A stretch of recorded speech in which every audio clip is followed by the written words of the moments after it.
Pourquoi le cuivre conduit-il l'électricité, alors que le bois ne le fait pas? Pourquoi un rayon de lumière suffit-il à activer un panneau solaire? Derrière ces phénomènes du quotidien se cache une idée essentielle de la physique moderne, la théorie des bandes électroniques. Dans cette vidéo, on va découvrir comment les électrons se comportent dans les solides, et pourquoi cela détermine si un matériau est conducteur, isolant ou semi-conducteur. Un solide n'est pas un empilement aléatoire d'atomes. C'est un réseau ordonné, un cristal. Les atomes y sont régulièrement espacés, comme les mailles d'un filet.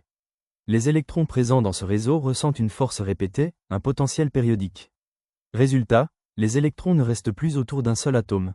Ils peuvent se déplacer dans tout le solide, influencés par la structure régulière du cristal. Ce comportement particulier est décrit par le théorème de Bloch. Il nous dit que dans un réseau parfaitement régulier, les électrons ne sont plus de simples particules, mais des ondes qui s'adaptent à la structure du matériau. Elles se répètent à travers le cristal tout en se propageant. Cette idée est fondamentale, elle nous permet de décrire le mouvement des électrons dans des matériaux complexes. Dans un atome isolé, les électrons occupent des niveaux d'énergie bien définis. Mais dans un solide, des millions d'atomes interagissent. Leurs niveaux d'énergie deviennent très nombreux et finissent par se regrouper en bandes continues. Ces regroupements forment ce qu'on appelle les bandes d'énergie. Entre certaines de ces bandes, il existe des zones interdites, où aucun électron ne peut se trouver. C'est cette structure de bande, remplie, vide ou interdite, qui va déterminer les propriétés électriques d'un matériau.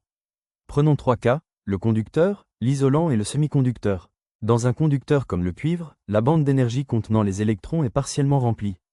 Les électrons peuvent bouger librement, donc le courant passe facilement. Dans un isolant, cette bande est complètement pleine, et la suivante est beaucoup trop éloignée. Les électrons sont bloqués, donc pas de courant.